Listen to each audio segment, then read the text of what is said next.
Praise the lord friends, I hope you all fine. प्रभु आप सभी को बहुत बहुत आशीष दें और मैं वेलकम करती हूँ आज के सैबथ स्कूल में आपका। और ये जो सैबथ स्कूल है ये 1 अप्रैल का है, दिन है सोमवार, और इसका शीर्षक है लूसीफर धोखा देता है, मसीह प्रबल होता है। आप देखते हैं कि जो शैतान की तरफ से चीज़ें हैं वो हमेशा ही मनुष्य को धोखा देने के लिए उसके जीवन में आती हैं, लेकिन मसीह हमेशा प्रबलता के साथ में उसकी अच्छाई को जो है प्रभु जो है उस मनुष्य के लिए लेके आते हैं। तो हमें जो है बुद्धिमान होने की ज़रूरत है कि हम धोखा ना खाएं और मसीह में और भी प्रबल और भी जो है हम भलाई में बने रहें और बढ़ते रहें। तो इस जो आज के सैबथ स्कूल में हम यही सीखेंगे कि जो परमेश्वर की जो वचन है वो बहुत ही ज़रूरी है कि हम उन्हें मानें, क्योंकि वो हमारी भलाई के लिए परमेश्वर ने दिए हैं, क्योंकि हम उनके बच्चे हैं, क्योंकि उन्होंने हमें जो है बनाया है।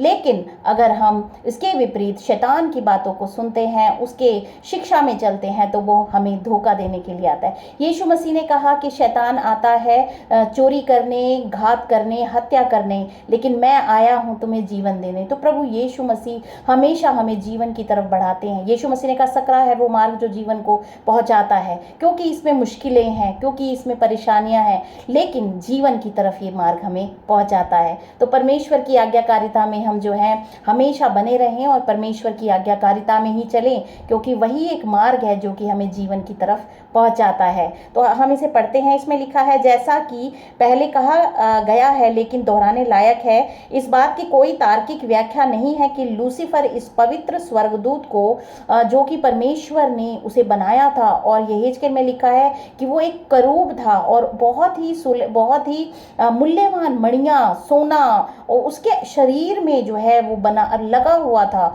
और वो मतलब बहुत ही खूबसूरत एक स्वर्गदूत था। परमेश्वर की आराधना करने के लिए उसे बनाया था, लेकिन उसमें उसके मन में जो है पाप ने जन्म लिया और परमेश्वर के विरोध में उसने काम किया। अंत में उसको फल मिला कि उसे स्वर्ग से निकाला गया। तो हम भी परमेश्वर के ही वचन में हम बने रहें, और परमेश्वर महान है, सर्व सामर्थी परमेश्वर है, वो हमारी अगुवाई करते हैं। यीशु मसीह ने कहा, पवित्र आत्मा मैं आपको देता हूं और वो आपका मार्गदर्शन करेगी और हमें जो है वो सही रास्ते पे जो है हमेशा चलाती है। तो हम हमेशा पवित्र आत्मा के चलाए चलें। इसमें लिखा है कि लूसीफर इस पवित्र स्वर्गदूत को घमंड और ईर्ष्या को अपने दिल में जड़े जमाने और अपने सृष्टिकर्ता के खिलाफ विद्रोह करने की अनुमति क्यों देनी चाहिए थी? उसके मन में क्यों जो है घमंड आ गया, अहंकार आ गया और उसने उसके ऊपर एक्ट किया? शैतान का घमंड खुले विद्रोह में बदल गया। उसने परमेश्वर पर अन्यायी और अनुचित होने का आरोप लगाया। उसने अपने संदेहों और आरोपों से स्वर्गदूतों को संक्रमित किया। उसने जो है और भी स्वर्गदूतों को जो है संक्रमित कर दिया, उन्हें भी पापी बना दिया, उस परमेश्वर की आज्ञाकारिता से भटका दिया, और आज मनुष्यों के साथ भी वो वही करता है। प्रकाशित वाक्य अध्याय 12 और उसकी चौथी जो वर्ष है वो ये बताती है, उसकी पूंछ ने आकाश के तारों की 1/3 को खींचकर पृथ्वी पर डाल दिया। वह अजगर उस स्त्री के सामने जो जच्चा थी खड़ा हुआ कि जब वह बच्चा जने तो उस बच्चे को निकल जाए। यहाँ पे परमेश्वर की जो कलीसिया है उसके भी जब वो कलीसिया फलवंत होती है, परमेश्वर के आज्ञाकारी बच्चों को वो जन्म देती है, तो उनके लिए भी जो है लूसीफर यही चाहता है कि वो भटक जाएं। तो ये अनुच्छेद हमें ये बताता है, क्वेश्चन है कि शैतान की धोखा देने की क्षमता के बारे में इससे क्या प्रकट होता है? ये प्रकट होता है कि उसने दूसरे स्वर्गदूतों को भी भरमा दिया। तो वो बहुत ही झूठ का पिता है, ओरिजिनेटर ऑफ द लाई है। जो पाप की उत्पत्ति है वो शैतान से, लूसीफर से हुई है, और वही जो है समस्त ब्रह्मांड को नाश करने का जो उसके मन में जो विचार आया है वो लूसीफर का है। उसी के ही हृदय में अहंकार ने जन्म लिया और पाप में वो गिर गया, और बाकियों को भी उसने पाप में गिराया। अगर वो स्वर्गदूतों को भरमा सकता है तो हम तो मनुष्य हैं, हमें कितना वो ना भरमा देगा। तो हमें जो है इसकी सच्चाई का पता होना चाहिए कि हम परमेश्वर ने हमारी सृष्टि की है, तो हम परमेश्वर के बन के रहें, ना कि हम जो है उस जो है भरमाने वाले इंसान, भरमाने वाले स्वर्गदूत के बातों में आके हम जो है परमेश्वर से हम दूर हों और अपने स्वर्ग में जो पाने की जो जो जगह है उसको हम खो दें। हम हमेशा जो है परमेश्वर की ही आज्ञाकारी बच्चे बने।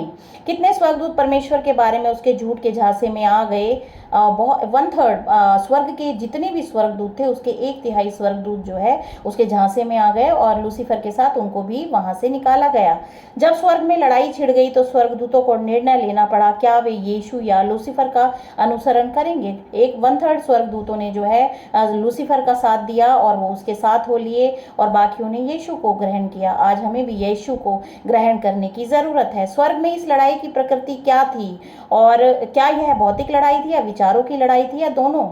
ये दोनों ही थी। विचार भी जो विचारों के द्वारा ही तो जो है पाप जो है लूसीफर के मन में उत्पन्न हुआ, तो विचारों की और भौतिक लड़ाई जो है स्वर्ग में लड़ी गई। हम इसका विवरण नहीं जानते, लेकिन बाइबल इसके बारे में ज्यादा नहीं बताती है, लेकिन इसमें संघर्ष इतना वास्तविक और शारीरिक था कि अंततः शैतान और उसके स्वर्गदूतों को बाहर निकाल दिया गया और अब उनके लिए स्वर्ग में कोई जगह नहीं है। प्रकाशित वाक्य अध्याय 12 का 8 और 9 ये बताती है। इसमें मैं पढ़ना चाहूंगी। इसमें लिखा है 8 वर्ष, परंतु प्रबल ना हुए और स्वर्ग में उनके लिए फिर जगह ना रही। तब वह बड़ा अजगर अर्थात वही पुराना सांप जो इब्लिस और शैतान कहलाता है और सारे संसार का भरमाने वाला है, पृथ्वी पर गिरा दिया गया और उसके दूत उसके साथ गिरा दिए गए। यहाँ पे स्पष्ट रूप से है कि इस लड़ाई में एक भौतिक तत्व था कि उनको सच में ही निकाला गया था। स्वर्ग में लड़ाई के बारे में एक बात निश्चित है, प्रत्येक स्वर्गदूत को मसीह के पक्ष या विपक्ष में निर्णय लेना था। वे किसका अनुसरण करेंगे, वे किसकी आवाज सुनेंगे। तो उन्होंने जो है 1/3 स्वर्गदूतों ने जो है लूसीफर की आवाज सुनी, बाकियों ने यीशु की सुनी और वफादार स्वर्गदूतों ने मसीह की प्रेमपूर्ण आज्ञाओं का पालन करना चुना। हमेशा ही जो है जो वफादार आज्ञाकारी होते हैं परमेश्वर के, वो हमेशा परमेश्वर को ही चुनते हैं, क्योंकि परमेश्वर उनको जो है परमेश्वर उनकी जो है अगुवाई करते हैं और अगर हम उनकी अगुवाई को ठुकरा देते हैं तो हम लूसीफर के उसमें हो जाते हैं। तो ये हमारी चॉइस है कि हम शैतान के कहने पे चलते हैं या परमेश्वर के कहने पे चलते हैं। तो हम परमेश्वर के वफादार जन बने, तभी हम बच सकते हैं। वफादार स्वर्गदूतों ने मसीह की प्रेमपूर्ण आज्ञाओं का पालन करना चुना, जबकि 1/3 स्वर्गदूतों ने लूसीफर की आवाज सुनी, परमेश्वर की अवज्ञा की और स्वर्ग को खो दिया। हमें भी पृथ्वी के इतिहास के इस महत्वपूर्ण समय में मसीह के पक्ष या विपक्ष में निर्णय लेने के लिए बुलाया गया है। हमारा जो जीवन है वो एक रणभूमि की तरह जो है प्रतीत होता है, जहाँ पे हम हर दिन जो है बुराई और अच्छाई का सामना करते हैं। अब ये हमारी इच्छा है कि हम बुराई को चुनते हैं या अच्छाई को चुनते हैं और वही हमारे जो है भविष्य का निर्धारण करती है। हमें भी घोषित करना है कि हम किसके पक्ष में हैं, मसीह के या शैतान के। हमें हमेशा जो है मसीह का पहलू पकड़ना है, क्योंकि वो हमसे प्रेम करता है। हमें बचाने के लिए उसने अपने प्राण को समर्पित किया है, क्रूस पर खून बहाया है, क्योंकि उसने खून देकर हमें जो है मोल खरीदा है अपने लहू से। तो हम जो है हमारी मानवता की भलाई यीशु मसीह में छिपी हुई है। हम यीशु मसीह को जो है ग्रहण करें, उसी को चुनें। उत्पत्ति अध्याय 2 उसकी 15, 16, 17 वर्सेस मैं पढ़ना चाहूंगी। यहाँ पे हम देखते हैं परमेश्वर ने जब अदन में जो है आदम और हव्वा को रखा, तब यहोवा परमेश्वर ने आदम को लेकर अदन की वाटिका में रख दिया कि वह उसमें काम करे और उसकी रक्षा करे। और यहोवा परमेश्वर ने आदम को यह आज्ञा दी, तू वाटिका के सब वृक्षों को खा सकता है, सब वृक्षों का फल बिना खटके खा सकता है, पर भले या बुरे के ज्ञान का जो वृक्ष है उसका फल तू कभी ना खाना, क्योंकि जिस दिन तू उसका फल खाएगा उसी दिन अवश्य मर जाएगा। परमेश्वर ने पहले ही बता दिया था कि अगर तूने परमेश्वर की आज्ञा को तोड़ा, अगर मेरी आज्ञा को तोड़ा, तो तुम निश्चित ही मर जाओगे। और यही कारण है कि मनुष्य जो है मर जाता है। लेकिन एक अनंत जीवन परमेश्वर हमें देता है जब हम उसके बेटे मसीह पर विश्वास करके आप अपने पापों का सच्चा पश्चाताप करते हैं और परमेश्वर की आज्ञाकारिता में बढ़ते चले जाते हैं। तो यहाँ पे हम क्या सीखते हैं? यहाँ पे हम सीखते हैं कि महान विवाद में ये अनुच्छेद हमें कौन सा मूलभूत सिद्धांत सिखाते हैं। मूलभूत सिद्धांत यह है कि आज्ञाकारिता में बने रहना ही जो है अनंत जीवन के लिए बहुत ही आवश्यक चीज है। जब परमेश्वर ने मानवता की रचना की तो उसने हमारे मस्तिष्क में सोचने, तर्क करने और चुनने की क्षमता को गहराई से समाहित कर दिया। हमारी मानवता का सार नैतिक विकल्प चुनने की हमारी क्षमता है। नैतिक विकल्प, मानवता का जो सार है, मनुष्य को बनाया ही इसलिए है कि वो नैतिक विकल्प चुने, हमेशा ही परमेश्वर की आज्ञाओं को माने। और ये हमारी जो है क्षमता है, तभी हम जो है अनंत जीवन में प्रवेश करते हैं। हम महज रोबोट नहीं है, हम नैतिक विकल्प चुनने और शाश्वत आध्यात्मिक सिद्धांतों के अनुसार जीवन जीने की हमारी क्षमता में हम देखते हैं कि हम जानवरों की रचना से अलग हैं, परमेश्वर की हम छवि में बनाए गए हैं। उत्पत्ति अध्याय 1 की 26 में लिखा है, परमेश्वर ने कहा आओ हम मनुष्य को अपने स्वरूप के अनुसार बनाएं। तो हमें परमेश्वर के अनुसार जो है परमेश्वर ने हमें बनाया है, तो हम जानवर नहीं हैं।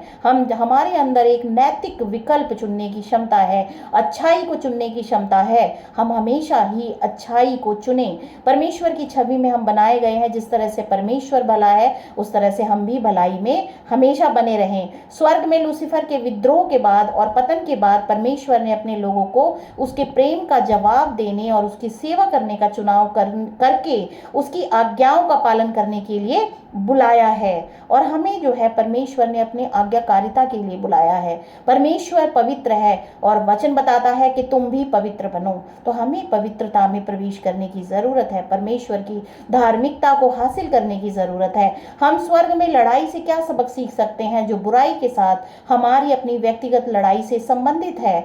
हमें हमेशा शैतान को जो है हमें दूर करना होगा, क्योंकि वो धोखा देने आता है, वो नाश करने आता है हमारा। तो हम उसकी बातों को ना माने, बल्कि हम पूरे हृदय से परमेश्वर की आज्ञाओं को माने। और इसमें लिखा है जो बुराई के साथ हमारी सभी व्यक्तिगत लड़ाई से संबंधित है, बुराई को चुनना हमेशा ही मृत्यु को लेके आता है। तो हम जो है परमेश्वर के वचनों को माने, परमेश्वर की 10 आज्ञाओं को माने, तो हम हमेशा जो है परमेश्वर की धार्मिकता को प्राप्त कर सकते हैं।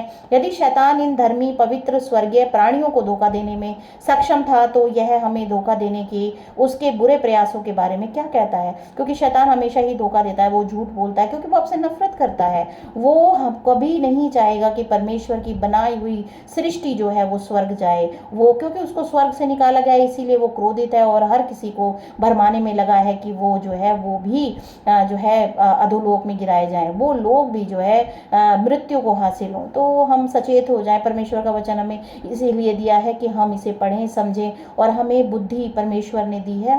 हमें चुनाव करना है कि हम अच्छाई का चुनाव करें या बुराई का चुनाव करें, और अच्छाई हमेशा ही हमारी भलाई हमारी जिंदगी में लेके आएगी। तो प्रभु आप सभी को आशीष दें। परमेश्वर के वचन का निरंतर आप अध्ययन करें, जिसके द्वारा आप जो है परमेश्वर की धार्मिकता को प्राप्त कर सकते हैं, परमेश्वर को जान सकते हैं, उसके वचनों को मान सकते हैं। प्रभु आपको आशीष दें। आमीन।